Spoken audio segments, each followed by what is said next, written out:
эзнээ магтандуулъя их эзнээ магтандуулъя Есүс хүүгээ бидэнд өгсөн их эзнээ магтацгаая их эзнээ магтандуулъя их эзнээ магтандуулъя Есүс хүүгээ бидэнд өгсөн их эзнээ магтацгаая их эзэн хүчтэй бидэнд өгсөн амар тайван аз жаргал итгэл найдвар амьдралд маань ирлээ амен их эзэн хүчтэй бидэнд өгсөн амар тайван аз жаргал итгэл найдвар амьдралд маань ирлээ их эзэн их эзэн магтандуулъя их эзэн магтандуулъя Есүс хүүгээ бидэнд өгсөн их эзэн магтацгаая их эзэн магтандуулъя их эзэн магтандуулъя Есүс хүүгээ бидэнд өгсөн их эзэн магтацгаая их эзэн хүчтэй бидэнд өгсөн амар тайван аз жаргал итгэл найдвар амьдралд маань ирлээ их эзэн хүчтэй бидэнд өгсөн амар тайван аз жаргал итгэл найдвар амьдралд маань ирлээ их эзэн хүчтэй бидэнд өгсөн амар тайван аз жаргал итгэл найдвар амьдралд ирлээ их эзэн хүчтэй бидэнд өгсөн амар тайван аз жаргал итгэл найдвар амьдралд маань ирлээ их эзэн амен халелуя өдөр хамтан бадгийн итгэлээр хамтад уулзцгаая их эзэн магтандуулъя их эзэн өдөр хамтан чангаар дуулцгаая их эзэн магтацгаая Есүс хүүгээ бидэнд өгсөн их эзэн их эзэн магтандуулъя их эзэн магтандуулъя Есүс хүүгээ бидэнд өгсөн их эзэн магтацгаая их эзэн хүчтэй их эзэн хүчтэй бидэнд өгсөн амар тайван аз жаргал итгэл найдвар амьдралд маань ирлээ их эзэн хүчтэй бидэнд өгсөн амар тайван аз жаргал итгэл найдвар амьдралд маань ирлээ их эзэн амен өдрөө даатах ташлыг өргөцгөө алдрыг өргөцгөө халелуя амен бидний вэсэн бидний нэг үс эзэдэд талархлыг өргөцгөө амен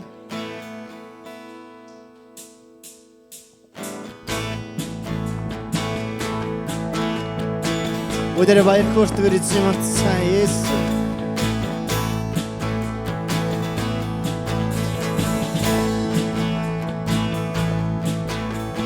Талархах сэтгэл зүрхээрээ таны оршин дуулъя.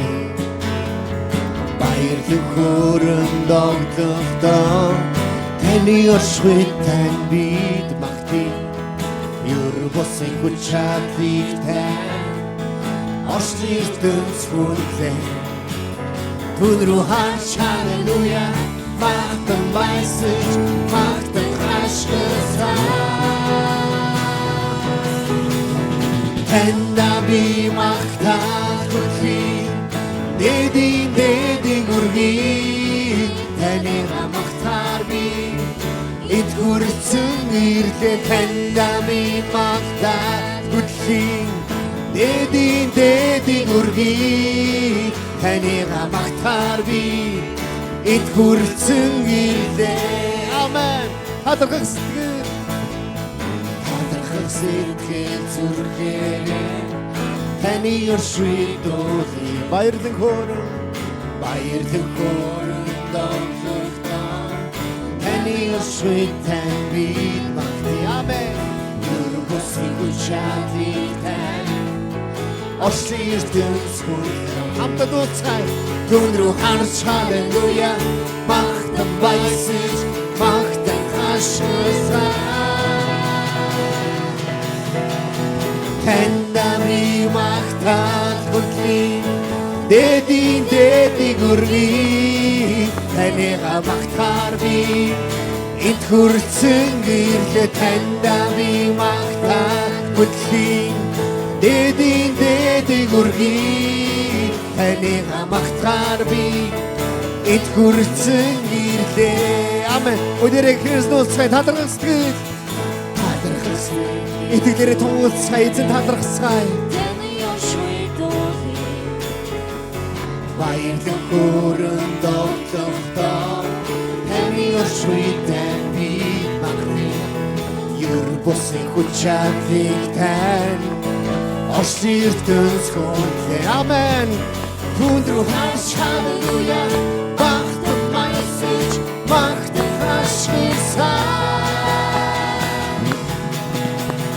Тэнда би магтах хүлээ дэдийн үргийг таньга магтахаар би эд хүрсэн ирлээ. Тэнда би магтах хүлээ дэдийн үргийг таньга магтахаар би эд хүрсэн ирлээ.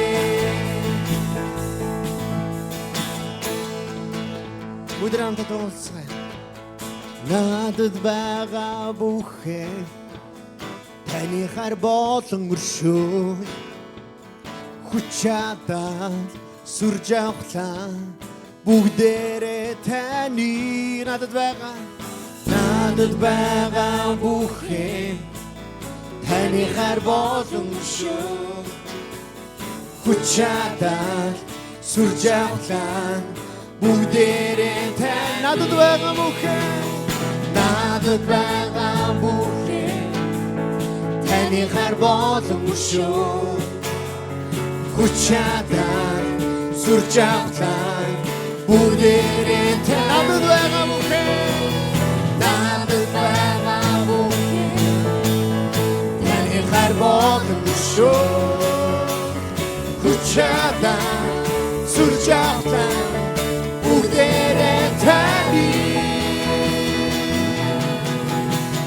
Тэнда би магтах хүлээ дэдийн үргийг таньга магтаар би эд хүрсэн ирлээ. Тэнда би магтах хүлээ дэдийн үргийг таньга магтаар би эд хүрсэн ирлээ. Амен. Таньга магтаар би эд хүрсэн ирлээ. Амен. Эзэн бид таныг магтахын тулд энэ газар ирлээ. Бидний амьдрал хийсэн бүхий зүйлтэй тань талархахын тулд ирлээ. Есүс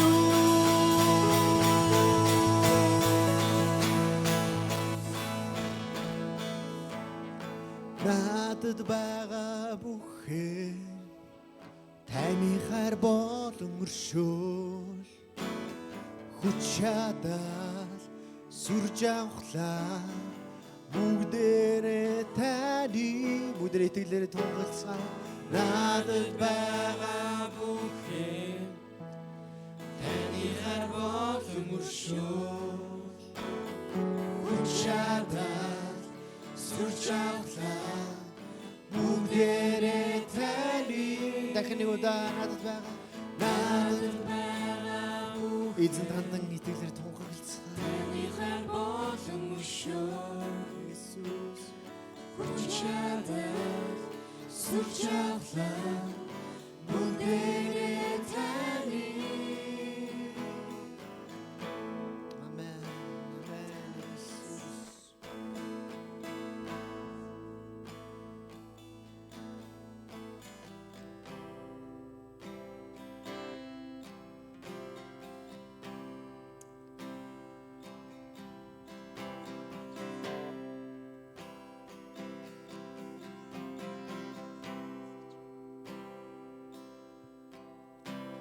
Эзэн намайг судлаа намайг мэдээж таны үгийн дагуу шинжилгээ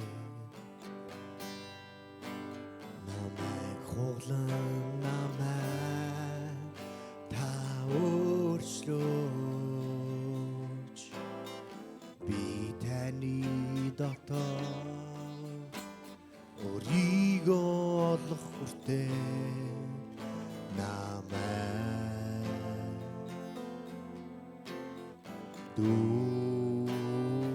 дүүргэж намайг хэрэглэж шүн дунд гэрэлтэх гэрэл цамхаг мэн их усан дэлэхгүй би зүлдөх хорогдох газар минь байгаа онсон шилмэл сумын танд таалагдах тэрэн зам хаач хизээч хэрэглэгдэхийг хүсэж байна эзэн амьдралаа тань дүргийн намайг хэрэглэж эзэн намайг судлаа эзэн намайг судлаа хэмээн намайг мэдээж таны үгийн дагуу шинжилээ намайг хуглаа намайг та өөрчлөөч би таны дотор өөрийгөө хүртээ намайг дүүргэж намайг хэрэглэж шүдүүн гэрэлтэх гэрэл цамхаг мэн их усан дээр хүрмэ зүлдөх хорогдох газар минь байгаа онсон шилмэл сумын танд таалагдах тэрэн замаа хаач хизээч танд хэрэглэхийг хүсэж байна эзэн амьдралаа тань дүргийн шүн дунд гэрэлтэх гэрэл цамхаг мэн их усан дээр хүрмэ зүлдөх хорогдох газар байгаа онсон шилмэл сумын танд таалагдах тэрэн замаа хаач хизээч танд хэрэглэхийг хүсэж байна эзэн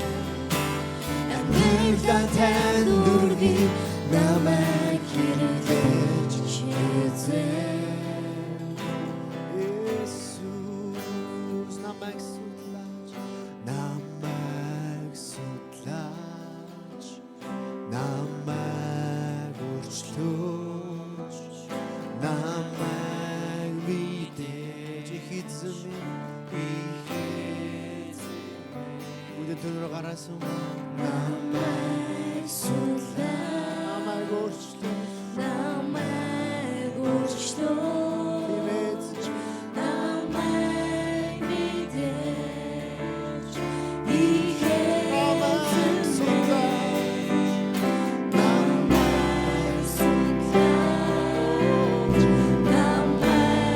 고치도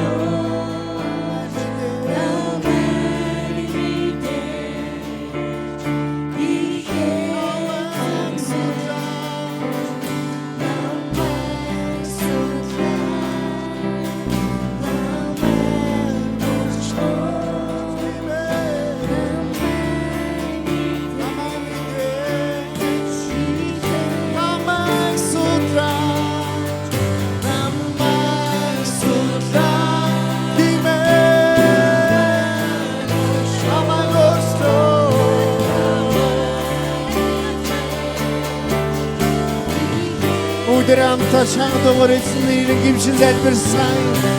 Өмнө нь эзэн талархаагүй өнгөрсөн бүхэл өдрүүдийн эзэн гимшин ирцгээе. Эзэн минь намайг уучлаач. Таны өмнө талархаагүй өдөр хоног болгоны цаг тутам мөч болгоны уучлаач эзэн минь. Намайг улам бүр мэдүүлээч. Надад улам бүр сануулаач. Миний зорилгыг миний амьдралын хүч шалтгааныг улам бүр хилээж эзэн. Хэн талархаж байна Иесус.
Халелуя тэмээ эзэн минь ээ.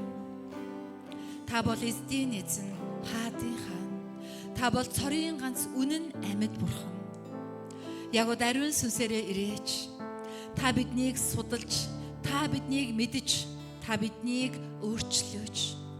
Та бидний гим нүгэл алдаа зөрчлийг илчилж, таны үгээр өөрчлөгдөн шинжлэгдэх ивэлийг бидэнд өгөөч. Хамтын туяа цуглааны 11 цагийн мөрөглийг таны мотор даатгаж их эзэн Есүсийн нэрээр залбирлаа. Амен. Эзэн алдрыг өргөё. Амен. За бүгдээ хамтдаа итгэлийн тунхагийг хамтдаа тунхаглая. 3 ая. Би газар тэнгэрийг бүтээгч төгс хүчит бурхан эцэгт итгэдэг. Ариун сүнсээр олдож онгон Мариас мэндэлсэн. Понти Пилатын дор зовж явсан. Цовдлогдсон барж оршуулгадаад үхэгсдийн орон руу яваад 3 дахь өдрөө үхлээс дахин амилсан. Тэгээд мөнхийн ус руу одож төгсчүүд бурхан эцгийнхээ баруун гарт заларсан. Тэндээс өгсөн амьд бүх хүнийг шүүхээр ирэх түүний цорын ганц хүү бидний их эзэн Есүс Христэд би итгэдэг. Би ариун сүнсэнд итгэдэг. Ариун нэгдмэл чуулган, ариун хүмүүсийн нөхөрлөл, гмийн уучлал, биеийн дахин амьдлалт болон мөнхийн амьдралд итгэдэг. Амен. Халелуя. Амен. Энэ бол бидний итгэл юм аа. Амен. Бүгдээрээ сууцгаана уу? Бүгдээр хажуудлын үндэ хэлье да. Эзэн чамайг мэднэ. Өөрийгөө бүрэн илчлээрээ. Амен. Амен. Бүгдээр хамтдаа эзэн минь миний эзэн магтан дууг эзэнд өргөөд эзэнд бэлтгэсэн өргөлөө баяртайгаар эзэндээ зориулцгаая. Өргөлийн цагийг гаргая.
Халелуя тийм ээ эзэн минь ээ.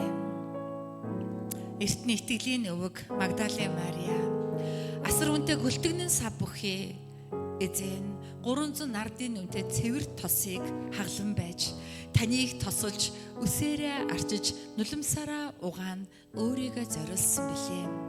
Бид түүний арыг залгаж эзэн бидэнд хаглаад барих нандин сав байхгүй ч бидэнд байгаа үн цэнтэй зүйл болох эдгээр өргөлүүдийг өөрсдийн зүрх сэтгэлийн хамт таньдаа өргөж байна. Эзэн минь таалан сойрхон хүлээж аваач. 11-ний эсний өдөр хүүхдийн чуулган илгээлт, талархал, барилгын онцгой амлалтын өргөлүүдийг өргөн барьж байна. та ерөө найзалцаж бидний гарын дээр нэмээч 30-аар 100 дахин нэмэгдүүлж аливаа сайн үйл бүрийн төлөө юм бүхэнд элбэг баян байх ивэлийг бидэнд өгөөч. Танд бүх алдрыг өргөж хамтын төв цуглааны итгэгчдийн өргөдлийг өрөөж Есүсийн нэрээр залбирлаа. Амен.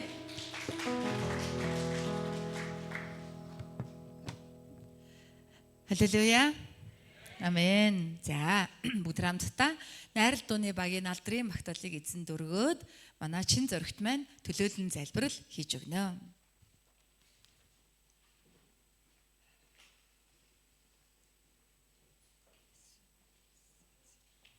Бүгд гар утсаа унтраагаараа залбирал дотор хамтдаа найрал дууны багийн магтаалыг эзэнд өргөцгөөё.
Амен.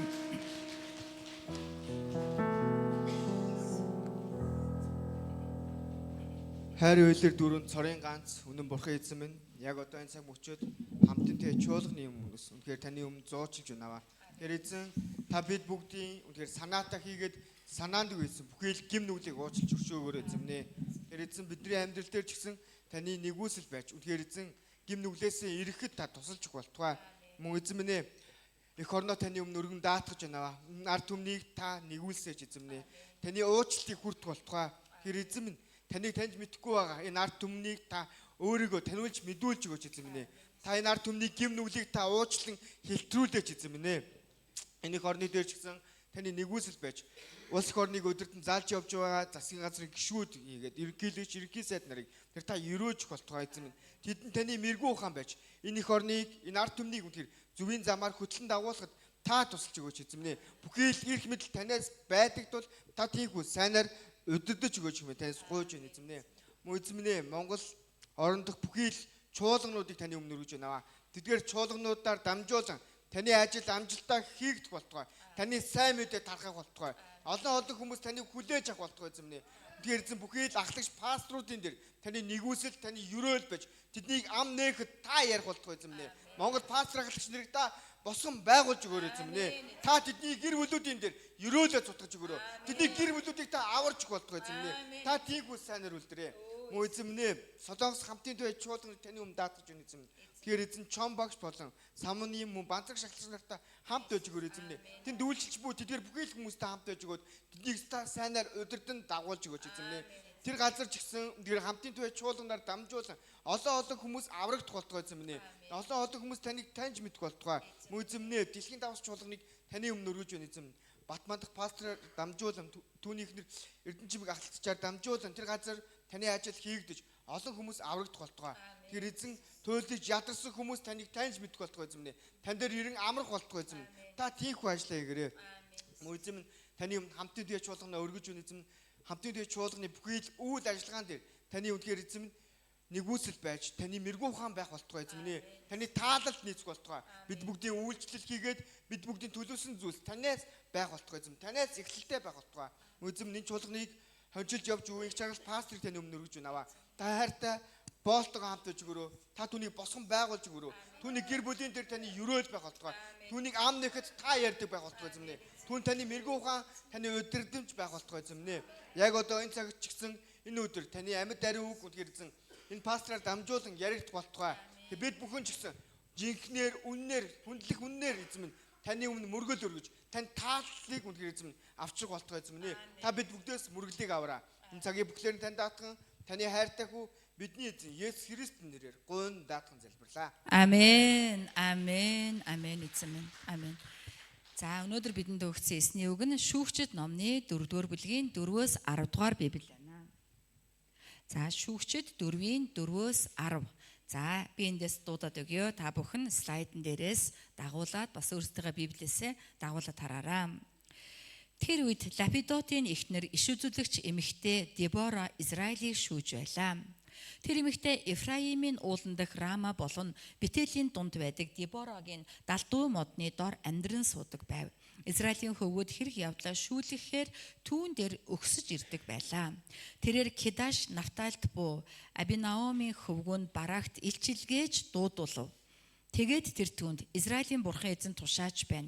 Яв Табор ууланд гар өөртөөгөө хамт Нафтали болон Себулуны хөвгүүдээс 10,000 эрийг дагуул.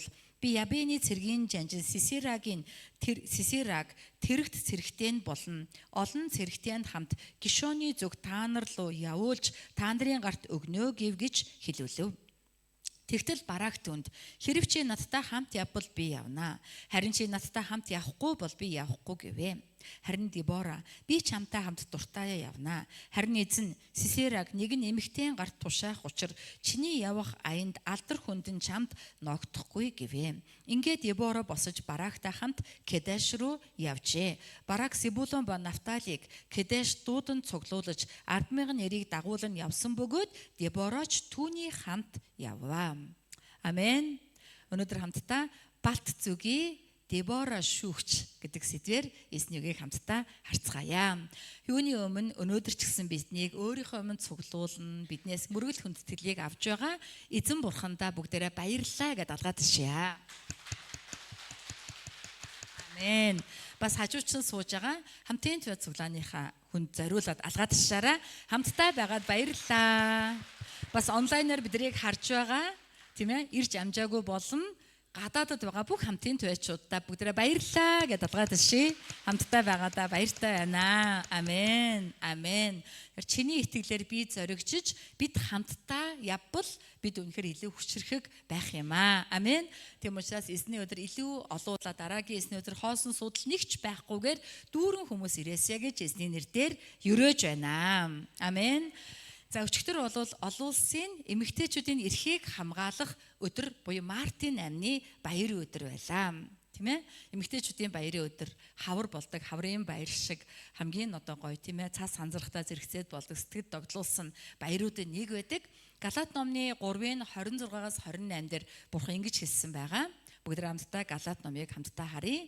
Учир нь та нар бол Христ Есүст итгэх итгэлээр Бурхны хөвгүүд болсон ажээ. Христэд баптизм хүртсэн та нар бүгдээрээ Христийг өмссөн юм аа. Юудэч гэж грекч гэж байхгүй. Боолж чөлөөт хүнч гэж байхгүй. Ирч эмч гэж байхгүй. Учир нь та нар бүгд Христ Есүс дотор нэг болоо. Амен. Христийн дотор ирч эмч гэж байдгүймаа гэдгийг Галаат ном биднэрт хэлж байгаамаа. Гэвч бид нар Библийг уншаад үзэх юм бол заримдаа Библи эмэгтэйчүүдийн эрхийг зөрчиж байгаа юм шиг, эмэгтэйчүүдийг дорд үзэж байгаа юм шиг агуулгууд олон байдаг.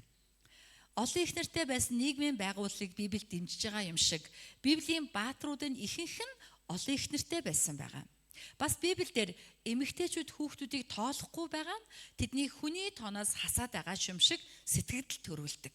Бас шин гэрэн дээр эмэгтэй хүн гэртээ дуугүй сууж нөхрөөсөө асуу гэж хэлсэн нь ч асуудал авчирдаг бөгөөд тэр байтугай эмэгтэй хүн нь хүүхэд гаргаснараа аврагдана гэж хэлсэн нь Библи чинь эмэгтэйчүүдийг дорд үздэг ийм ном юм биш үү гэх бодлыг өнгөцгөн харвал тийм ээ төрүүлдэг.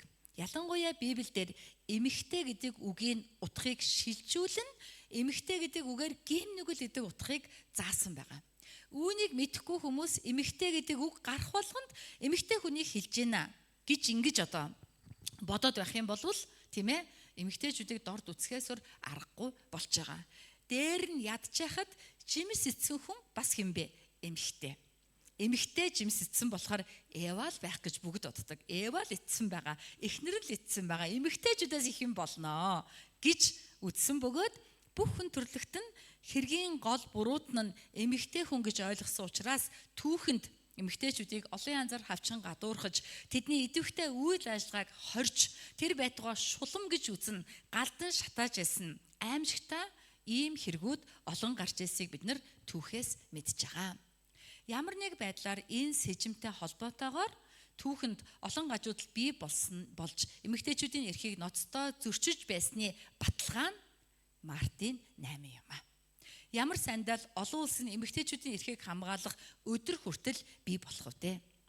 Хамгийн анх Мартин 8 нь 1857 онд Америк нэгдсэн улсын Нью-Йорк хотод нэхмэлийн үйлдвэрийн ажилчин эмэгтэйчүүд цалин нэмэх, ажлын нөхцөлийг сайжруулах шаардлага тавина жагсаал зохион байгуулснаас үүсэлтэй байгаа.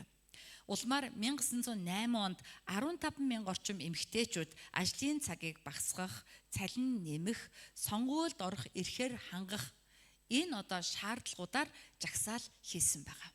Ийхүү 20-р зуунд олон удаагийн хурал зөвлөгөөн конференц ярилцлагуудын үр дүнд албан ёсоор 3 сарын 8-ыг эмэгтэйчүүдийн эрхийг хамгаалах өдөр болгон зарлан тунхагласан юм аа.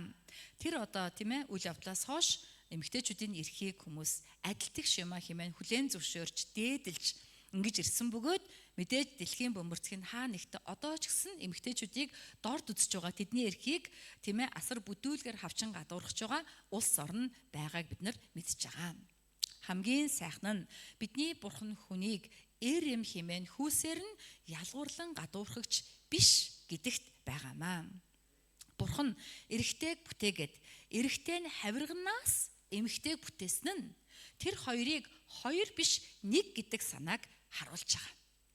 Эрэгтэйгээс эмэгтэй гаргасан нь энэ хоёр хоёулаа нэг юм чинь хоёулаа адил тэнцүү ямар ч ялгаагүй гэдэг санааг Бурхан эрэгтэйг нь хавирганаас эмэгтэйг бүтээснээрээ гаргаж байгаа бөгөөд энэ нь хүний нийгмийн онол юм. Хүний нийгэм нь чи бол би гэдэг үзэл санаагаар амьдрал хамгийн аз жаргалтай нийгэм байх болно гэж Бурхан хүний нийгмийн зарчмыг инхүү тогтоож өгсөн юм аа. Тийм учраас эмэгтэй хүн бол муу муухайн бэлэгдэл, эрэгтэй хүн бол хүч чадал ба сайн сайхны бэлэгдэл гэж эзэн огт хэлээгүй гэдгийг бид нар сайтар ойлгох хэрэгтэй юм аа. Үүний тод нэгэн жишээ бол шүүгчдийн цаг үед ажиллаж байсан эмэгтэй шүүгч Дебора юм аа. Бурхан эмэгтэй хүнийг дорд үздэг байсан бол эмэгтэй шүүгчийг алдрынхаа төлөө хэрэглэхгүй л байх байсан юм аа. Хэрвээ Бурхан эмэгтэй хүнийг тоодоггүй байсан бол хамтын твэ цуглаа нь эмэгтэй пастортаа байхгүй л байх байлаа. Гэтэл Христийн түүхэнд ч эмэгтэйчүүдийг пастор болохыг нь зөвшөөрөхгүй. Хавчин гадуурхас нь уламжлал байдаг бөгөөд одоо ч зарим урсгал чиглэл энэ уламжлалыг хадгалсаар байдаг нь сонирхолтой юм аа. Өнөөдөр бид Деборагийн түүхээр дамжуулан 3 хүний талаар авч үзсэнгээ Бурхны хүсэл ба дуу хоолойнд чихээ тавьцгаая. Хамгийн нэгдүгээр хүн бол мэдээж Дебора. Дебора гэдэг нэрний утга нь балт зүгээ. Дебора гэдэг үгийн утга нь балт зүгээ. Тэрээр Израилийн 4 дахь шүүгчим. За эхлээд шүүгчд гэж яг хэн юм бэ? Шүүгчдийн цаг үе гэдэг нь яг ямар цаг үе юм бэ гэдгийг товчхон танарт ярьж өгье. Шүүгчд бол Израилийн түүхэн дэх онцгой удирдагчид юм аа. Тэд нь сүнслэг төдийгүй улс төрийн шинжтэй, хоёрдмал шинжтэй үйлчлэл хийдэг байсан Бурхны хүмүүс юм. Хаанчлалын цаг үе эхлэхээс өмнө Бурхан тэдгээр хүмүүсийг босгож өөрийн дуу хоолойг тэднээр дамжуулан нийгэмд сонсгож байсан байгаа. Шүүгчдийн цаг үе нь Израилийн түүхэн донд аваад үзэх юм бол Йошуагийн дараагийн үе юм. Бидний сайн мэдж байгаачлан Израильчууд Египтийн боолчлолд 430 жил болсны дараа хинээр гарлаа? Мосегаар дамжин Египтийн боолчлоос гарсан. Мосе тэднийг 40 жил цөлөөр удирдна Канаан газарт аваатсан. Тэгээд Мосе нас барсан, харин Бурхан Йошуа удирдагчийг босгосон.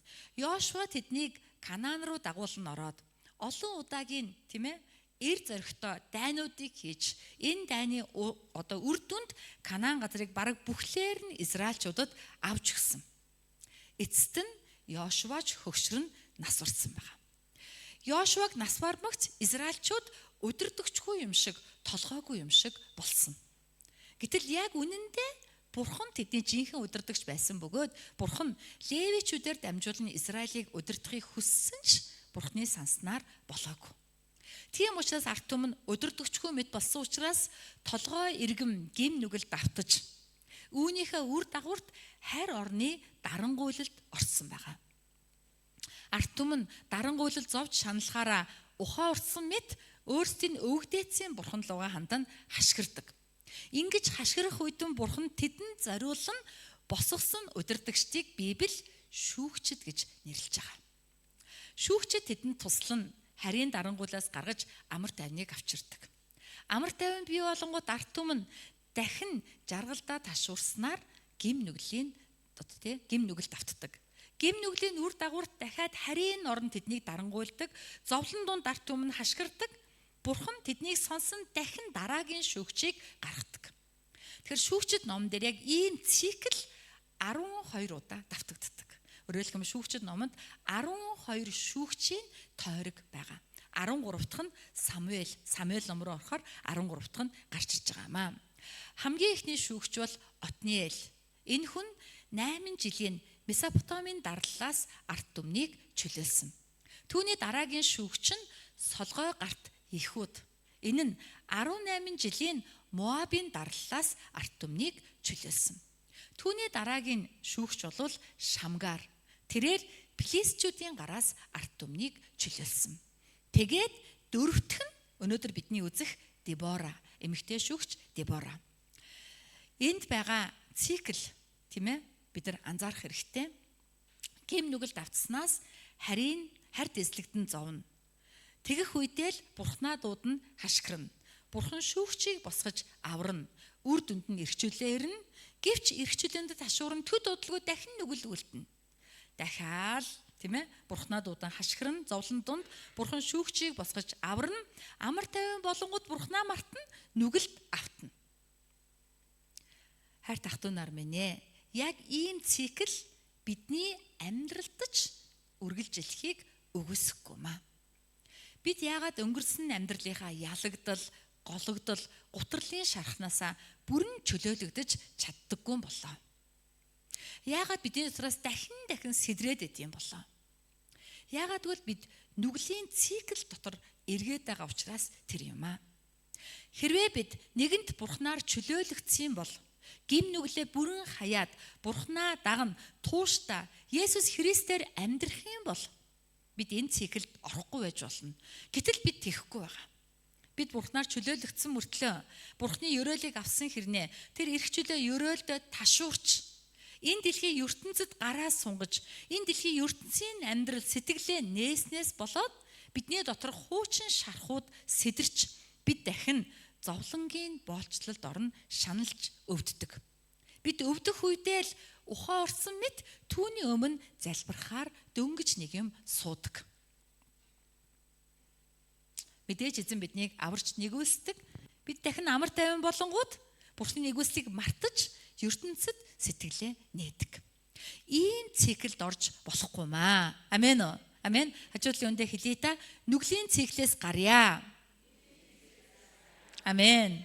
Амен. Бид үүний тулд өдөр бүр ухаантай сэргэг байж бид үргэлж түүний өмнө залбиралтайгаар амьдрах хэрэгтэй юм аа. Өдөр бүр өнөөдрийн дуу шиг намайг судлаач, намайг мэдээч, ямар нүгэл миний амьдрал байна вэ? Би яг юунд сэтгэлээ нээсэн бэ? Надад илчлэн харуулаач хэмээн эзэнд өөрийгөө өргөн, байнгын сэргэг, байнгын улаан антенна босгож амьдрвал бид нүглийн циклээс гарч чадах боломжтой юм аа.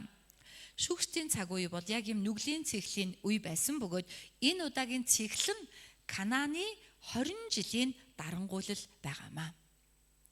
Гэхдээ Канаанчууд нь тэднийг бүр харгислан хэрцгийгээр дарангуйсан. Энэ үгийг аваад үзэх юм бол еврей хэлнээр шүүсийг нь шахах гэсэн утгатай.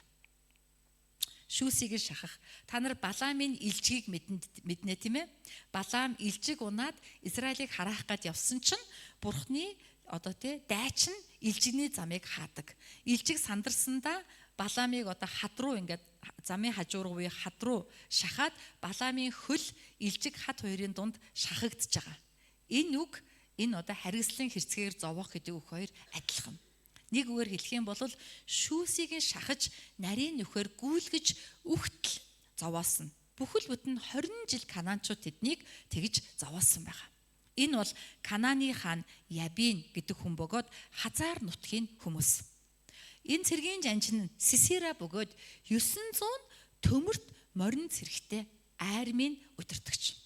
900 төмөр ийм хуягтай морин тэрэг гэвэл энэ нь одоогийнхаар бол 900 танк эсвэл 900 цөмийн зэвсэгтэй гэж хэлэхэд болно. Тийм хүчрхэг армийн жанжин.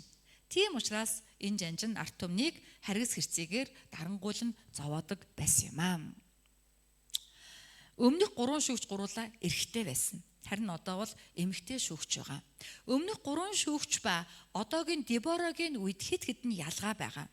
Нэгдүгээрт нь өмнөх 3 шүүгчийн дарангуйлын он жил цөөхөн байгаа. 8 жил, 18 жил. Харин одоо бол 20 жил байна.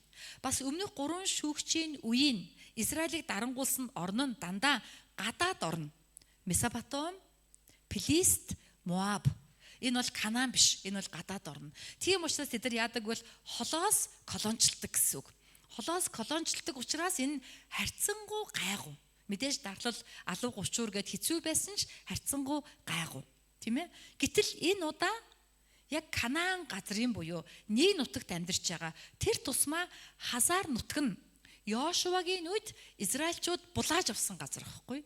Йошуа байлдаад 11-р бүлэг дээр Хазарыг Израильд авч өгсөн боловч Израиль гим нүглийн дунд буцаагаад тэдэнд газар нутгаа алдсан. Тийм учраас үрд өмнө эзлэгдсэн өш орслоосоо болсон уу? Тийм ээ? Энэ удаа Канаанчууд тэдний шүүсийн шахан 20 жил харгислан дарангуйлсан байгаа. Энэ дарангуйлын үр дүнд арт түмний зориг одоо бүрэн мохсон байсан бөгөөд ингэж зориг мохсон арт түмний дундаас бурхан сул дорой гэж хүмүүсийн боддог нэг нь эмэгтэйг босгох нь Израилийн шүүгчээр хэрэгэлсэн нь онцгой тохиолдол юм аа.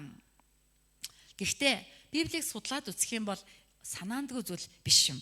Бид нар Библийг харах юм бол өнөөдрийн 5 дугаар бүлгээр ингэж хэлсэн байгаа. 5 дугаар ишлэлдэр тэр эмэгтэй буюу Дебора Ефраимын уулан дэх Рама ба Бетэлийн дунд байдаг бөгөөд Деборагийн далдуу модны дор амьдран судаг байваа. Израилийн хөвгүүд хэрэг явдлаа шүүлэхээр түүн дээр өгсөж ирдэг байлаа гэж хэлсэн. Өөрөөр хэлэх юм бол Дебора тийм ээ Рама Бетел хоёрын дунд байдаг ямар мод гинэ? Деборагийн далдуу модны дор сууж Израилийн хөвгүүд тэднэр түүгээр хэрэг явдлаа шүүлэгдэг. Энэ үйл явдал удаан үргэлжилсэн. 20 жилийн дарангуйлын өдрүүд байсан ч Дебора юунаас ч үс шалтгаалan Израильчуудад Бурхны үгийг заах, Бурхны үгээр зөвлөх ажлаа хийсээр байсан гэдгийг харуулж байгаа. Тийм учраас түүний нэрийн утга нь Балт зүгий юм аа. Балт зүгий тийм ээ ямар ч үд шаргуугаар нисэж очоод зүгийн бал хичээнгүлэн балаа цуглуулдаг шиг Дебора яг л одоо тий ямар ч үед байсан шаргуугаар Израильд Бурхны үгийг заах, Бурхны үгээр зөвлөх ажлаа хийсээр байсан гэдгийг харуулж байгаа. Ямар сандал Деборагийн далдуу мод гэдэг хиллэг хүртэл үсгэвтэй. Бас өөр нэг зүйл нь Деборагийн далдуу мод гэдэгт гол утга байгаа. Далдуу модны жимс нь амттай жимс байдаг. Ялангуяа тэр жимсийг зүсээд хатаавал түүнээс юм шүүс гардаг. Энэ шүүс нь яг зөгийн баш шиг зунгаарлцсан чихэрлэг шүүс байдаг. Энэ юу гэсэн үг вэ гэхээр Дебора өөрлөө нэрсэн Израильчуудад Бурхны үгээр зөвлөхдөө бүр нэг зөгийн бал амттай бал идж байгаа юм шиг дотор онгоотл Бурхны шударгын дагуу зөвлөдөг байсан гэсэн үг. Түүний зөвлөгөө авахар ирсэн, түүгээр шүүлэхээр ирсэн хүмүүсийн сэтгэлийг цэлмүүлдэг. Үнэхээр нэг бахан хантал нэрэ тиймдэ гэж бодтол эзний зөв шудраг дотор арт түмэнд тэр зааж сургаж шүүдэг байсан байна. Тийм учраас л арт түмэн далдуу модны дор Дебора руу очиж хэрэг явдлаа түүгээр шүүлгэж түүнээс зөвлөгөө авдаг байсан гэсэн үг юм аа. Дебора яг л балт зүгийн шиг шаргуу хөдөлмөрлөн балт цуглуулж байгаа юм шиг эзний үгээр арт түмнийг тийм ээ амттайгаар зааж сургадаг байсан бөгөөд нэг үгээр тэр маш ухаалаг, маш ажилсаг хөдөлмөрч эмэгтэй байсан гэдг нь харагдаж байгаа юм аа. Тийм учраас Бурхны дуулаг сонссны дараа тэр өөрөө шууд Кананы эсрэг босоогүй. Харин Барак, Израилийн цэргийн жанжин Баракийг хамтдаа эзний алдрын төлөө зогсохоор тэрээр дуудсан байгаа юм аа. 20 жилийн Сисерагийн дарлаас болж зүрх зориггүй болсон энэ цаг үед Бурхан юунаас ч шалтгаалan урдах ажлаа хичээнгүйлэн хийж байгаа. Тэрхүү эмэгтэйг өөрийн алдар болгоно хэрэгэлсэн нь Бурханы өнөөдөр бидэнд хэлж байгаа дуу хоолой юм аа. Бурхан дотор эрч гэж байдаггүй, эмч гэж байдаггүй. Харин Бурханд хэн итгэж байна? Хэн хичээнгүйлэн үйлчилж байна? Хэн Бурханд хэрэгтэй байхын төлөө цаг улирлаас үл шалтгаална, амьдралын хэрэг явдлаас үл шалтгаална түүний өмнө үнэнч байна. Бурхан тийм нэгнийг өөрийн алдрын төлөө хэрэгэлдэг юм а гэдгийг Деборагийн түүхээс бид нар харах боломжтой юм аа. Хайртай ах トゥ нар минь ээ. Өнөөдөр бид хэн байгаа нь чухал биш юм аа. Би баян уу, ядуу юу, хөгшин үү, залуу юу, эрэгтэй юу, эмэгтэй юу, олон жил итгэсэн үү, цөөн жил итгэсэн үү, боломжтой юу, боломжгүй юу гэдг нь чухал биш.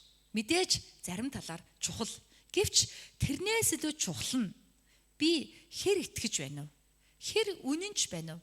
Хэр түүний алдрыг хайж, түүний өмнө жинхэнэ байхыг хүсэж байгаа вэ гэдэгт байгаа.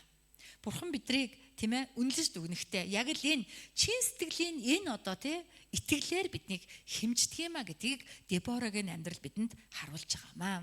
Амен.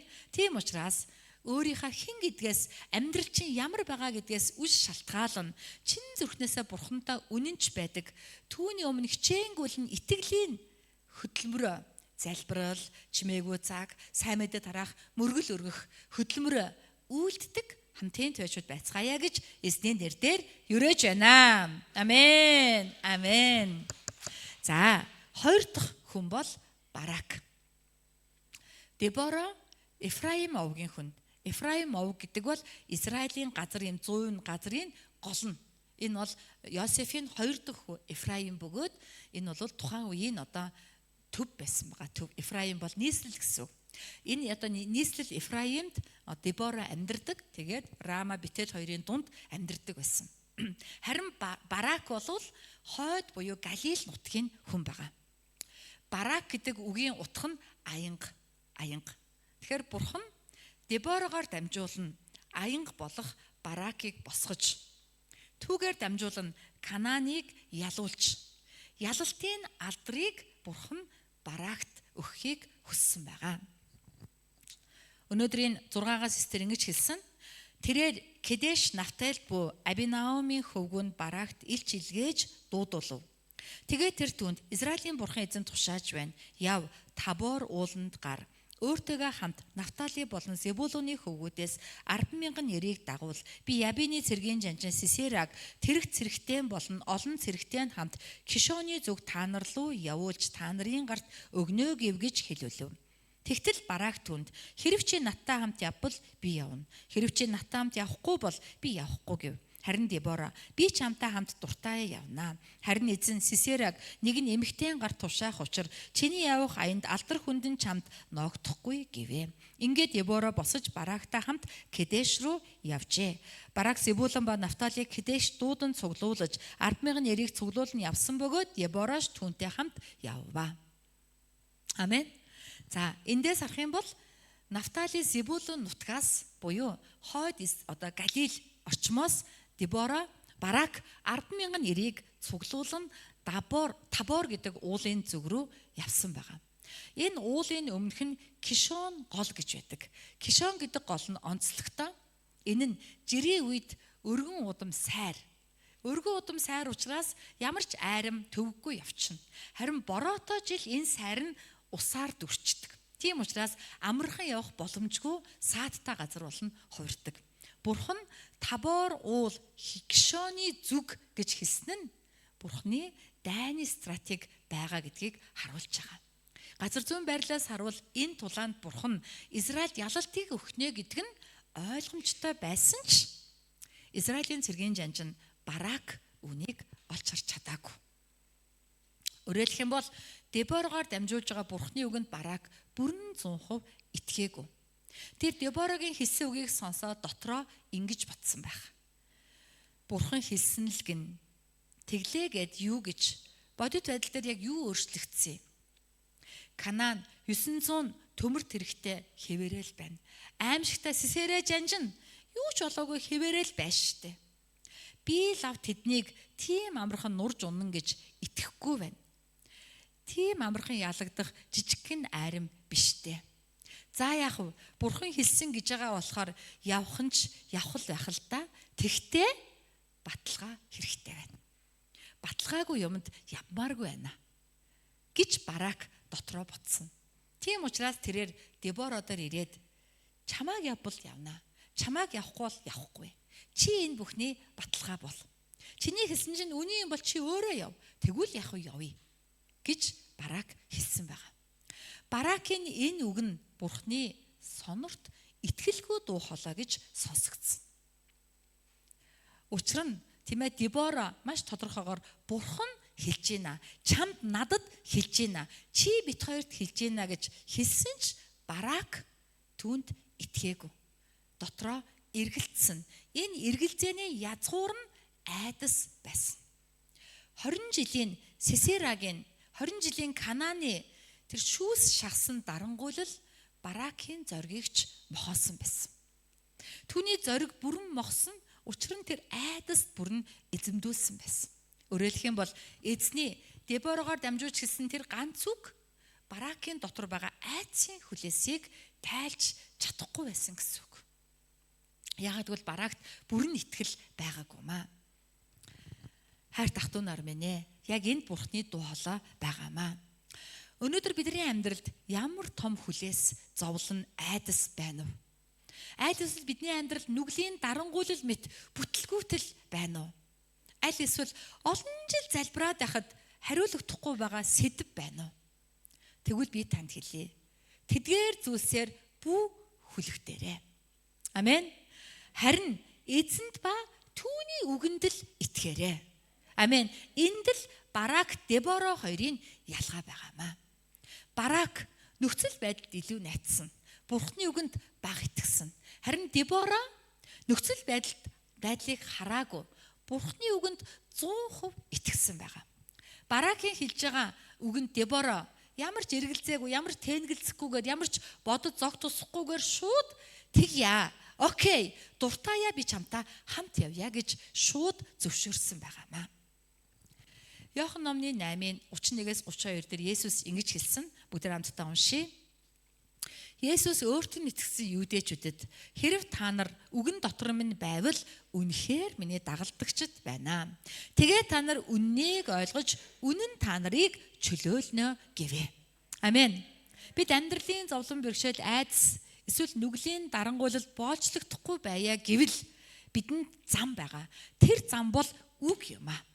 Эзний үгийг уншиж, үгэн дотор амьдарч, үгэнд итгэж амьдрал тэр үг биднийг тэр болчлоос чөлөөлдөг.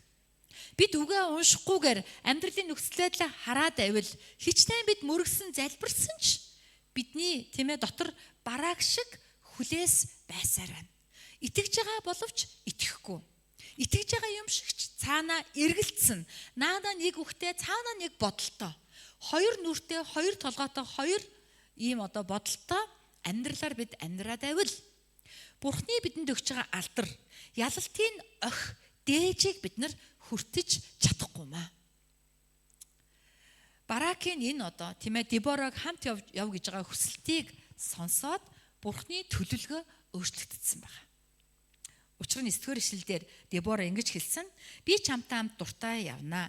Харин эзэн Сесераг нэг нь эмэгтэйн гарт тушаах учир чиний явах аянд алдар хүндэн чамд ноогдохгүй гэвэ. Үүнээс өмнө ямар ч эмэгтэйн талаар яриаггүй. Баракийг яв, эзэн өгнө гэж хэлсэн. Гэтэл Барак энэ дуудлаганд эргэлцсэн, баталгаа хүссэн байна. Яг энэ мөчид эзний төлөвлөгөө өөрчлөгдөж, алдрын дээдийг, ялалтын ох манлааг нь өөр нэгэн эмэгтэй рүү шилжүүлсэн гэж Дебора иш үзүүлж байгаа. Энд бидний ухаарал байгаамаа.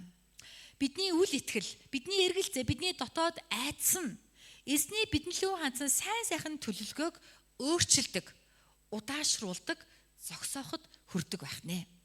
Амен. Эзэн хэлсэн байгаа. Миний та нар руу хандсан төлөвлөгөө болвол муу муухайн төлөвлөгөө биш ээ. Харин сайн сайхны төлөвлөгөө юм аа гэж Иремягаар дамжуулан хэлсэн байдаг. Эзэн надад сайн сайхныг өгнө гэдэгт бид амьдралын нөхцлөөс үл шалтгаална итгэвэл итгэлээр бид түүнийг хүртэнэ. Охийг нь дээжийг нь бид амсна. Гэтэл бид энэ төлөвлөгөөнд итгэхгүйгээр амьдралын нөхцөл байдлыг хараад дотроо эргэлзээд хоёр санаатай, хоёр бодолтой байгаад байвал ялалтын дээж нь охин өөр нэгэн лөө шилжих юм уу? Бурхны төлөвлөгөө өөрчлөгдөж удаашрахад хүрдэг юм аа. Хайр дахтуу нар минь ээ. Бид эзний алдрыг хуваалцагч болохын тулд, ялалтын дээжийг амсахын тулд тууштай бөгөөд зоригтой итгэлтэй байцгаая. Амен. Баракийн дүр нь бид нарт эргэлзэн тэнгэлзвэл бид ялалтын охийг авч чадахгүй өөр хүнийх болдог гэдгийг харуулж байгаа юм. Энэ нь 2025 онд хамтын твэ цуглаанд өгөгдсөн үхтэйч холбогдож байгаа. Хамтын твэ цуглаанд бид бүхэн 2025 онд юу ч болсон итгэлээрээ зогсоцгоё. Амен. Амен. Ялангуяа энэ жил нь бидний хувьд Сесерагийн 900 төмөр тэрэгтэй айрамтад тулхаас ч илүү том тулааныг магадгүй шаардах жил гэж би үзэж байгаа. Учир нь бид энэ жил төвийн халаалтанд холбогдмоор байна. Цэвэр бохирын шугам тавьмаар байна. Бид болвол цуглааны барилгын өргөтгөлийг хүртэл хиймээр байна. Бас бид цуглааны эсийн бүлгийн бүтэц зохион байгуулалт дахин хийж, бид сүнслэг байдлын хувьд дахин нэг удаа босгон байгуулагдаж зохион байгуулалтанд ормоор байна. Бид яг ийм сүнслэг тулааны өмнө зогсож байгаа. Бид энэ тулааны өмнө итгэлээрээ зогсцгоё. Эргэлзэж, алмаарч, ангааж, гайхаж болох уу, бүтэх үү гэж сөрөг гутран зүйлийг бодлгүйгээр эзэн хэлсэн л бол эзэн хүсчил байгаа бол болно, болох болно гэсэн итгэлээр Дебора шиг хамтдаа зогсъё. Тэхийн бол бид үнэхээр хамтын төв цуглаан энэ газрын алдарт чуулган болоход тэр алдар, тэр ялалтыг бидний амьдрал амсах болно. Бурхан нэг удаа надад гурвалжигийн гүрд аваад Саппорогийн уул зураар дээшээ өсөд явж байгаа үед цуглааны барилгыг харуулсан. Тэгэхэд манай цуглаан үнэхээр ийм саарл 3 давхар шовгор оройтой гол дээр нь загалмаатай. Саарл тоосго юм уу, саарл чулуугаар барьчихсан сүр жавхланд өргөө болох нь харагдсан. Маш тодорхой харагдаад би бүр итгэхгүй бүр нүдээ буруулаад ийшээ харсан ч харагдаад тийшээ харсан ч харагдаад тэр дүрслэл миний нүднээс салаагүй. Тэгээд Бурхны хүсэл юм байна. Энэ газар олон зуун жил болсон ч устдахгүй. Үнэхээр түүх мэт Монголын христийн түүхийг батлах мэт тийм алдрын өргөө, алдрын чуулганыг Бурхан босгомоор байгаа юм байна гэж надад бодогдож би бодлоосоо айсан байгаа. Хин хийх вэ энийг гэж. Тэгээд дараа нь би бодсон. Би юундаа айж байгаа юм. Би хийхгүй ч гэж магадгүй. Дараагийн хүмүүс хийж ч магадгүй. Би зүгээр итгэх нь чухал юм байна. Энэ зүйлийг хийх хүний төлөө би итгэж өөрийн цаг үедээ хийх зүйлээ хийх нь бидний зорилго юм байна гэж би хүлээж авсан байна. Амен. Тийм учраас бид энэ алдрын чуулган руу нэг алхам, хоёр алхам ойртох чухал ажлууд болох төвийн халаалт ба, цэвэр борхын шугам ба, барилгын өргөтгөл тийм ээ гих мэтчлэн зүйлсүүдийг хийхэд бид үнэхээр яг тухайн цаг үедээ зогсож чаддаг хүмүүс байхын тулд Барак шиг эргэлзэж тэнглэцгүйгээр Дебора шиг дуртаяа хийнэ. Дуртаяа зориулна гэж хэлдэг хамтын твайчууд байцгаая. Амен. Амен. Тэхийн бол Бурхан энэ газараас амийн булгийг онгойлгох болно.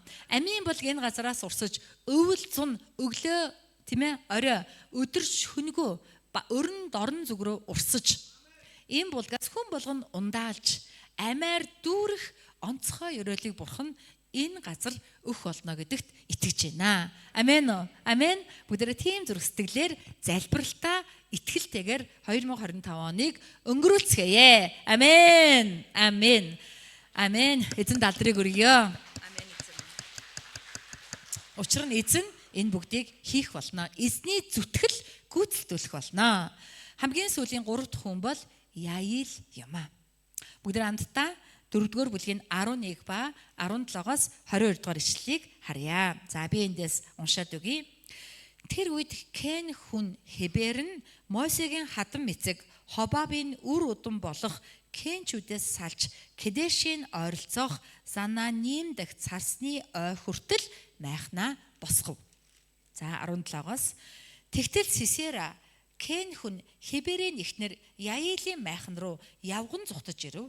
Учир нь Хазорын хаан Ябин болон Кен хүн Хеберийн гэрийн хооронд инх тайван байв.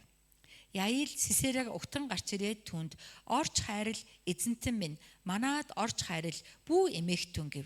Сисера түүний майханд орсонд Яил түүнийг хөнжлөөр хучив. Сисера түнд жаахан ус өгөөч би цангаж байна гэсэнд Яил сүүтэй арьсан тулмыг онгойлгож түүнд уулгаад түүнийг дахин хучив. Сисера түнд чи майхны үүдэн зогсоод хэрв хэн нэг нь ирж энд хүн байна уу гэж чамаас асуувал байхгүй гэж хэлээрэй гэв. Сисера ядарснаас гүн нойронд автахад Хеберийн эхнэр Яил майхны гадас авч гартаа алах барин сэмхэн түнд ойртож очоод чамархай руу гадсаа шааж газартаа зов. Ингээд Сисера ухаан алдаж өөхөв. Харагтун Барак Сисераг мөшгөн хөөсөөр ирэхэд Яил түүнийг угтан гарч ирээд наашир таны хайж байгаа хүнийг би танд харуулъя гэв. Тэр майханд орсонд харагтун Сисера чамархаата майхны газс зоолгостой өгсөн хөвтөж байлаа. үйл явдал маш сонирхолтой байдлаар эргэж байгаа. Бурхан мэдээж хэлсэнчлэн Канааны армийг Израилийн өмнө ялагдалд хүргэсэн бөгөөд тийм ээ Канааны цэргийн жанжин нөгөө аимшигт 20 жил дарангуулсан Сисера зугтсан байгаа. Ингэж зугтаж явж байхдаа Кен хүн Хеберийн эхнэр Яилийн майхан руу орсон. Майхандаа түүнийг Яил урьж оруулсан. Учир нь Кенчүүд ба Канаанчуудын хооронд инх тайвны гэрээ байсан. Гэрээний дагуу түүнийг оруулсан бөгөөд оруулаад хөнжлөөрөө хутсан байгаа. Дайны дунд юу хөнжил вэ? Тэгтэл Сисера гинт аман цангасан юм уу? Уухс өгөөч гэсэн. Харин Яил түүнд туламтаа сүү цөцгий магадгүй тараг уулгасан. Тийм ээ одоо амьд бактериэр эсэлтсэн тараг уухаар бидний нойр хүрдэг шиг Сисера ядарсандаа дайны дунд юу нойр хүрэх вэ? Байлдан дунд унтах сөхөөгөл баймаар юм нойр нь хүрээд унтсан гэж байгаа. Энэ үед Яил огцом урвсан. Түүнийг тийм ээ уян найлынхаа үгээрээ урьж майхандаа оруулан хөнжилтөө оруулж ирсэн хизээв. Гэтэл хизээ тэгсэн бэ гэсэн шиг нэг гараараа майхны гац аваад нөгөө гартаа дархтны алхыг аваад аимшигтайгаар уйхан төрхөн эмэгтэй хүнээс гарамгүйгээр чамархаар нь гадас шаагаад бүр газартаа нэвт одоо хатгаад түүнийг алсан гэж байгаа. Ямар аимшигтай үйл явдал болж байна.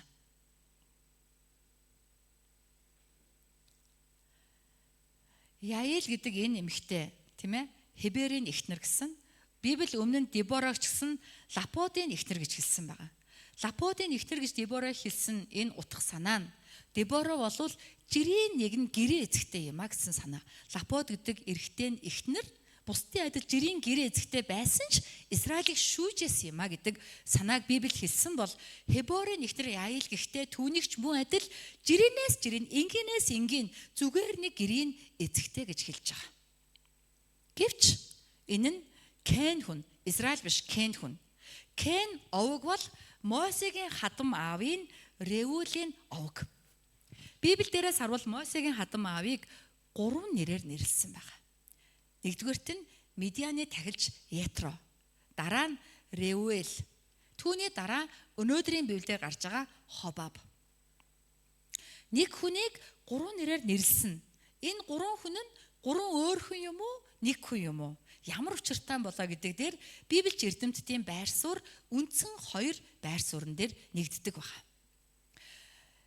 Нэгдүгээрт нь Ятро, Реуэл хоёр нэг хүн юм а. Өөрөөр хэлбэл Библиэлд нэг хүнийг хоёроор нэрлэх тохиолдол байдаг.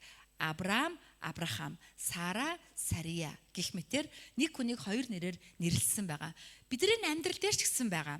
Инх жаргал, инхээ. Магадгүй инхээ пастор гэвэл би 3 нэртэй болчихж байгаа. Бид нар гэрээ нэр гэж байгаа, жинхэнэ нэр гэж байгаа тийм ээ. Хуучин нэр, жинхэнэ нэр гэж үд нэрлэдэг. Ийм тохиолдол амьдрал дээр байдаг. Магадгүй Ятро гэдэг үгийг дандаа Медианы тахилч гэдэг одоо тодтгол дагдаг. Тийм учраас Ятро нь түүний шашны үйлчлэлийнх нь нэр байхыг үгүйсэхгүй бөгөөд Реуэл нь түүний жинхэнэ нэр байхаа гэж Библич эрдэмтэд үздэг байна. Харин Хобаб гэдэг нэрийн тухайд тооллого 10-ийн одоо 29 дээр ингэж хэлсэн байгаа. Бүгдээрээ тооллогыг уншийе. Тооллого 10-ийн 29. За гаргаад өгөөрэй.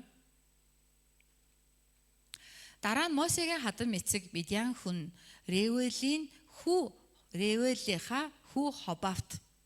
Дараа Мосе хадам эцэг Медиан хүн Реуэлийнхаа хүү Хобавт үүнийг би танарт өгөх болно гэж эзэн айлдсан тэр газар руу бид нүүж явнаа. Эзэн Израилийн талаар тийм ээ сайныг амласан тул бидэнтэй хамт явах тул бид танд сайн хийх болно гэв. Буюу энэ дээр Мосегийн хадам эцэг Медиан хүн Реуэлийн хүү Хобав гэсэн байна. Тэгэхээр энэ нь Мосегийн эхнэр Сипорагийн ах нь юм шиг ойлгогдож байгаа. Бид нар амьдрал дээрээс харах юм бол тийм ээ заримдаа авгыг одоо тий эсвэл нагцыг одоо аав гэж авгаалах үе байдаг. Том аав, жижиг аав гэж тийм ээ. Аав нь эрт өнгөрсөн хүний хувьд нагц нь авг нь аавынх нь үргийг, эцгийн үргийг үүсгэх амьдралын жишээ олон байгаа. Жишээлх юм бол эхнэр гуйх болоход аав нь байхгүй бол нагц нь юм уу авг нь явдаг баг. Аавыг оролдог гэсэн үг тийм ээ. Тэгэхээр Хобаб магадгүй тэр утгаараа түүнийг аав гэж авгаал нь Библиэд бичсэн байх магадaltaй юм а гэж үздэг байна. Ямар тач байсан Яил гэдэг эмэгтэй болвол Мосегийн хадам аав буюу Кен овгийн хүн байсан. Израиль хүн биш байсан гэдэг дээр гол анхаарал байгаа бөгөөд яагаад Кен овг гэж түүнийг тодруулсан бэ гэвэл Кен овг нь хожим Рехаб гэдэг нэртэй овг болсон байгаа. Тэгээд зогсоогүй энэ Рехаб овг нь Йоховад итгэдэг овг. Израиль биш боловч Йоховад итгэдэг. Тэр байтугай Иремья номон дээр тийм ээ. Одоо Йохояким хааны үед Бурхан Иремьягийн номлолын жишээ болгож энэ Рехаб овгийг магтсан байдаг. Иремья номны 35 дугаар бүлгийн 5-аас 11 дугаар ишлэлийг харах юм бол ингэж хэлсэн байгаа. За би та бүхэнд уншаад өгье. Иремья 35-ийн 5-аас 11-ийг харвал ингэж хэлсэн байгаа. Дараа нь би Рехабын гэрийн ирчүүдийн өмнө дарсаар дүүрэн домбонууд болон аягнуудыг тавиад тэдэнд дарс суу гэж хэлв. Харин тэд бид дарс суухгүй. Учир нь бидний өвг эцэг Рехабын хүү Йонадаб бидэнд тушааж та нар болон та нарын хөвгүүд үрд дарс ууж болохгүй. Та нар гэр барьж үр тариа ус үзвийн цэцэрлэг суулгаж эзэмшиж болохгүй. Харин та нар төр орсон сууж байгаа нутагтаа олон өдрийн турш амьдрахын тулд бүхий л өдрүүдийнхаа турш майхнуудад амьдрах гэж хэлсэн билээ. Бид ихтрүүд хөвгүүд огт маань өвг эцэг Рехабынхаа хүү Йонадабын бидэнд тушаасан бүгдийн дагуу бүхий л өдрүүдийнхаа турш дар суухгүй байхаар дуу хоолойг нь дагсан билээ. Мөн өөрсөддөө амьдрах гэр барихгүй гэдгийг ч дагсан. Бидэнд ус үзвийн талбай, тариалангийн талбай эсвэл үр тариач байхгүй. Бид зөвхөн майханд л амьдарч эцэг Йонадабынхаа бидэнд тушаасан бүхний дагуу үйлдэж дагсан билээ. Харин Вавилоны хаан Небухадназар энэ нутгийн эсрэг ирэхэд бид эрцгээ. Халдайчуудын цэргүүд болон арамчуудын цэргүүдээс өмнө Иерусалим руу явцгаая гэсэн. Ингээд бид Иерусалимд амьдрав гэжээ. Тэгэхээр энэ ясна Израиль овг биш боловч Иерусалимд амьдэрсэн бөгөөд өвг эцэг Йонадабынхаа үгийг дагна бүхэл амьдралынхаа туршид олон зуун жил дарсаж уухгүй, байшинч барихгүй, тариаланч эрхлэхгүй нүүдэлчин буюу аянчны амьдралаар амьдарч ирсэн байна. Тэгээ Бурхан Иремьягаар номлолд нь эдгээр хүмүүсийг жишээ болгонгоо Израильчуудыг зэмлсэн. Харин үндэстэн Рехабчууд өвг Йонадабынхаа зүгээр нэг хүний хэлсэн үгийг ингэж итгэмжтэй дагаж үнэнч байхад та нар миний үгийг дагдаггүй. Миний үгэнд ордоггүй. Тийм ээ? Тийм байж та нар надаас ёроол авна гэж яаж бодож байна гэж Иремья Израильчуудыг зэмлсэн бөгөөд бид нар цааш нь харах юм бол 15-ийн 18-аас 35-ийн Иремья 35-ийн 18-аас 19 дээр Бурхан тэднийг ингэж магтсан байгаа.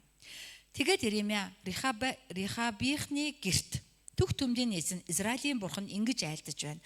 Та нар эцэг Йонадабынхаа тушаалыг дагаж бүх тушаалыг нь сахиж түүний та нар тушаасан бүхний дагуу үйлдсэн тул Түг төмдийн эзэн Израилийн Бурхан ингэж айлдаж байна. Рехабын хүү Йонадаб нь миний өмнө зогсох хүнээр хизээч дутагдахгүй хэмээв гэж хэллээ. Амен. Өөрөөр хэлэх юм бол Рехаб буюу Кен овг нь Израиль овг биш ч гэсэн Бурханд үйлчлэх хүнээр дутахгүй. Тэд үргэлж Бурханд үйлчилж, үргэлж Бурханд үнэнч байна.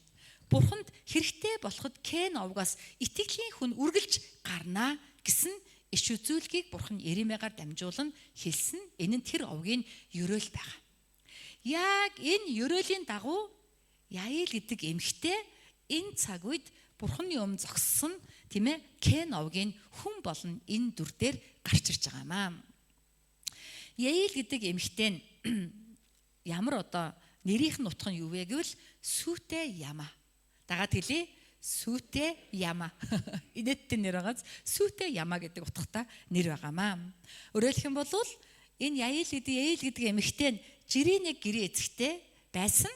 Ингийн хэнч одоо анзаарамгүй Сүтэ Яма шиг л нэгэн байсан байгаа. Гэвч Бурхан түүнд хүнд хэцүү үед мэргүүхэ өгч тэгсээрээ тэр ялалтын дээжийг авч чадсан. Израилийн түүхэнд бас нэгэн зүйл байдаг нь эрэгтэй хүн эмэгтэй хүний майханд ганцхан тохиолдлоор орж болно.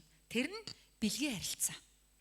Өөр тохиолдолд хизээч ордоггүй ийм уламжлалтай. Бүр тогтцсон заншил. Гэтэл Сисера Яилийн майханд гүйж орсон явганаар.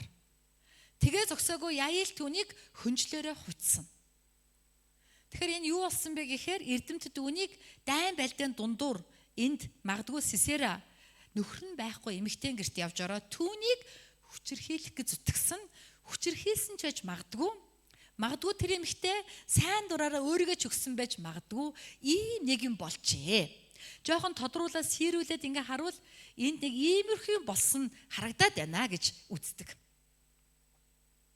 Тийм учраас Яилд Сисерыг алах шалтгаан гарч ирж байгаа. Тэгээгүй бол жирэнээс жирэн ингийн эмэгтэйд тийм ээ Канаан Израилийн хооронд болж байгаа дайн ямар хамаатай гэж Сисерыг алах юм. Тэгээ зогсгоо Сисера 20 жил Израилийг дарангуулсан аимшигтай харгас жанжин үүнийг Яил мэдэхгүй л байв гэж. Түүнээс айдас бусдын нэгэд түнд байсан л байгаа. Гисэн хэдий ч магадгүй тэр түүнийг хүчирхийлсэн эсвэл ямар нэгэн байдлаар тэр түүнийг тийм ээ доромжилсан. Үүний улмаас эмхтэд бурхан мэрэгүү ухаа өгч тэгээд түүнд тараг үүж унтуулад майхны гацаар түүнийг одоо алж тийм ээ ингэж өөрийнхөө одоо нэр хүндийг аврах энэ замыг бурхан түүнд зааж өгсөн байхаа гэж энэхүү түүхийг Израиль одоо эрдэмтэд сэрүүлэн өсдөг байх нэ. Ямар ч байсан Яил хэдийгээр түүний овг Кен Израиль биш Канаан овгийн хооронд инхтэвний гэрээ байсан ч түүний зүрх сэтгэл дотор өвгдээсээс уламжилсан Йоховад үнэнч Йоховад үйлчлэх сэтгэл байсан учраас эзний талд Израилийн талд нэгдүгээр зогссон хоёрдугаарт түүнийг үнэхээр Сисера доромжилсан учраас түүнд ууралсан тэр сэтгэлээрээ түүнийг алсан байгаамаа.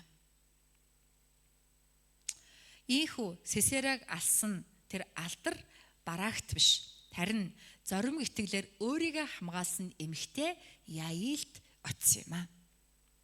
Энэ түүхэн биднэрт эзэндээ бат итгэн эзэндээ үнэнч байх үед эзэн бидэнд хүнд хэцүү нөхцлөөс гарах мэрэгэн ухаан ялгах чадварыг өгдөг бөгөөд түүгээрээ дамжуулан бид өөрсдөө ч мэдлгүй эзний алдрыг хуваалцагч болох боломжтой гэдгийг харуулж байгаамаа.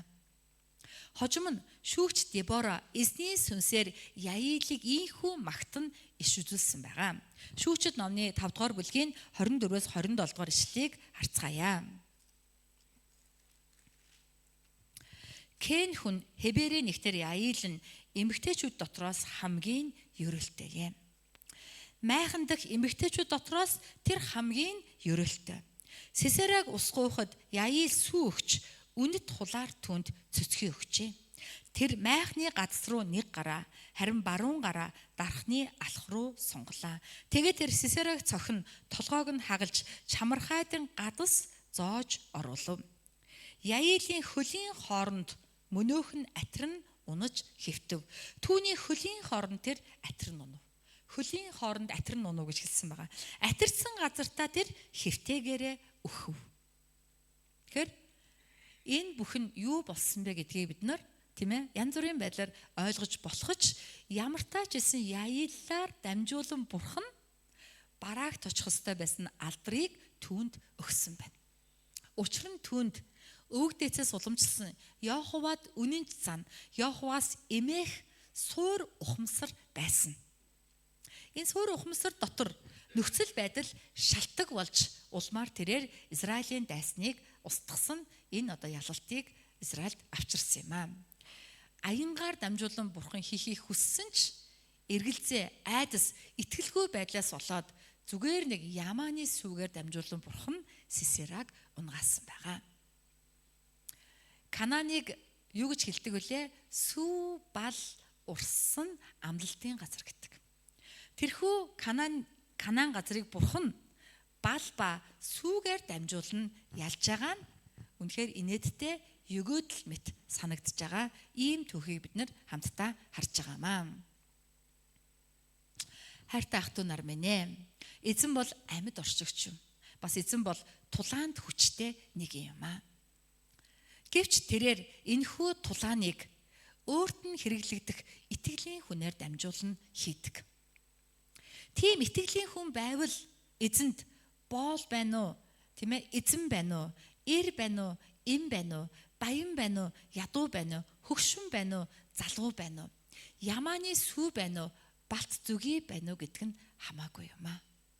Эзэнд үнэнч чин зүрхний итгэл тээсэн тэр итгэлээрээ амьдрдаг тийм нэгэн байвал Бурхан түүгээр дамжуулан ялалтыг байгуулна. Ялалтын охин манлаа дээж тэр алдрыг түүнд өгдөг юм аа. Бид өхөн яг л ийм алдрыг хуваалцдаг хамтын туяачууд байцгаая. 2025 онд таны амьдралд эзний ийм ялалт, ийм охин манлаа дүүрсэн байгаасаа гэж ерөөж байна. Эмэгтэйчүүдийн баяр Мартин 8 болж өнгөрсөнтэй холбоотойгоор Библийн эмэгтэй шүүгчийн талаар эзний үгийг хуваалцахыг хүссэн юм аа. Бурхан Дебора, Яил гэдэг энгийнээс энгийн, жирийнээс жирийн эмэгтэйчүүдээр дамжуулан өөрийн алдрыг Израильд харуулсан юм аа. Яг түүн шиг өнөөдөр хамтын туяа цуглааны эмэгтэйчүүд мөн ялгаагүй ирчүүдээр дамжуулан, эгэл жирийн биднээр дамжуулан Бурхан өөрийн алдрыг энэ Монголд харуулах бүрэн боломжтой юм. Гагцхүү бидэнд Дебора шиг чин зүрхний итгэл ба эзний үгэнд дурлах сэтгэл, Яил шиг эзний өмнө цэвэр ариун байх сүү мэт цэвэр ариун итгэл, цэвэр ариун байх хүсэл байх нь чухал юм аа. Тэгвэл тэр бал ба тэр сүүгээр дамжуулан эзэн бидний амьдралын сүнслэг тулаанд бидэнд ялалтыг өгч, бид амьдралдаа эзний ялалтын охин манлайг амссан, түүгээрээ гэрчлэл болсон, бүх Монголыг эзэн лөө дагуулсан шүүгчд мэд хүмүүс болох нь бүрэн боломжтой юм аа. Амен. Амен. Барак хэдий эзний аянга байсан ч тэрээр шийдвэрлэх мөчөд эргэлдсэн юм аа. Өнөөдөр та эзний агуу нэгэн эзэнд хэрэглэгдэх хүчрхэг боломжтой нэгэн байсан ч хэрвээ та зүрхний мухар хаа нэгтэй газар үл итгэлийг эргэлзээг магадгүй айцыг тээж авил танд өгөгдөх алдар, танд очих ёроол өөр нэгэн лөө шилжих боломжтой гэдгийг бүгдээрээ санацгаая. Тэгээд Баракийн түүхээс сургамж аваад Дебора, Яилийн түүхээс бүгдээрээ урам зориг аваад 2025 онд ялалт дүүрэн амьдралаар амьдрахыг эзний нэрээр ерөөж байна. Амен. Амен. Бүгд хажуутлын үндэ хэлье та. Чи хинч биш байсан ч эзэнд бат итгээрэй. Эзэн чамайг юр бусын байдлаар хэрэглэх болно. Амен. Таны амьдралаар эзний алдар гийх болно. Амен. Амен. Бид нар олон зүйл дээр ялагдсан, олон зүйл дээр дутууд улаг бит байсан ч бидэнд бат итгэл байгаад үнэхээр тэр итгэл дотроо цэвэр ариун бал сүү, Бал бол үг юм. Үгийн үнэн дотор сүү мэт цагаан холцгүй итгэлээр эзэнд итгэж үнэнч байвал эзэн яах нь амьдралын хүнд үед бидэнд мэргүүхэ өгдөг. Ялгах чадвар өгдөг. Тэр мэргүүхэ ялгах чадвараар бид амьдрал өөрөө ч мэдлгүй Бурхны алдар болсон байх болно. Тэгээд зогсохгүй тэр амьдрал маань олон хүнд гэрчлэл болж бид тэднийг Бурхны үгээр чиглүүлдэг Дебора шиг нэгэн болох болно. Эсвэргээрээ бид аянга мэд хүчрхэг нэгэн байсан ч бид нөхцөл байдлыг хараад эргэлзээ давил, айгаад давил, тэнэгэлзээ давил бид бүх үйл явдалд оролцсон ч алдрыг нь хүртэж чадахгүй, ёройлыг нь хүртэж чадахгүй нэгэн болно. Бүх юмнаас алхам хоцордог тийм нэгэн болно хувирах болно. Амен. Тийм учраас тууштай бөгөөд зоригтойгоор бат итгэлтэйгээр амьдрцгаая. Эзний үгийн үнэн дотор эрхчлөөг эдэлцгээе. Амен. Бүгд хамтдаа залбирлын цагтаа оръё. Их эзэн минь та намайг Дебора шиг таны үгийн үннээр чөлөөлөгдсөн нэгэн болгож өгөөч. Айдсаас, зовлонгоос, гуниг гутралаас, гансарлаас, амьдралын хүндэс нөхцөл байдлын дарамтаас Дебора шиг үгээр чөлөөлөгдөхөд туслаач. Эзэн минь та намайг үнэхээр барааг шиг эргэлзээтэй байхгүй байхад минь туслаач. Эргэлзээнээс намайг гаргаж өгөөч. Яил шиг цэвэр ариун итгэлээр, цэвэр ариун байхын төлөө бүгдийг хийдэг, танаас гуйдаг нэгэн байхад намайг удирдаач. Бүгд хамтдаа ийхүү эзний өмнө чанга дуугаар залбирцгаая.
их эзэн минь таньда баярлалаа. Өнөөдөр эмэгтэй шүүгч Деборогоор дамжуулан эзэн бид үнэхээр таны дуу хоолой, таны хүслийг дахин нэг удаа сэрүүлэн харж байна. Эзэн таны дотор ирч гэж байхгүй, эмч гэж байхгүй. Харин таны дотор жинхэнэ итгэлийн хүн үү, эсвэл үгүй юу гэдэг л ялгаа байгаа юм байна. Эзэн бид Дебора шиг аваа таны бал мэт амтд үгэнд дурлаж тэр үгээр бүрэн эрхчлөөтэй байхад туслаач юм.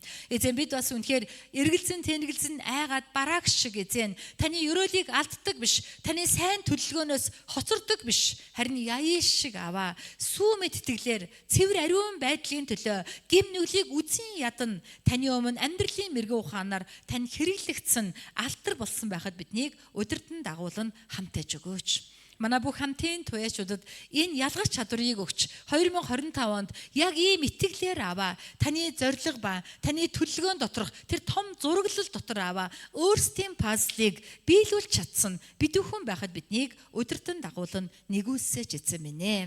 Таньда бүх алдрыг өргөн таньда талархаж бүхий л ах дүүсийгээ өрөөж их эзэн Есүсийн нэрээр залбирлаа.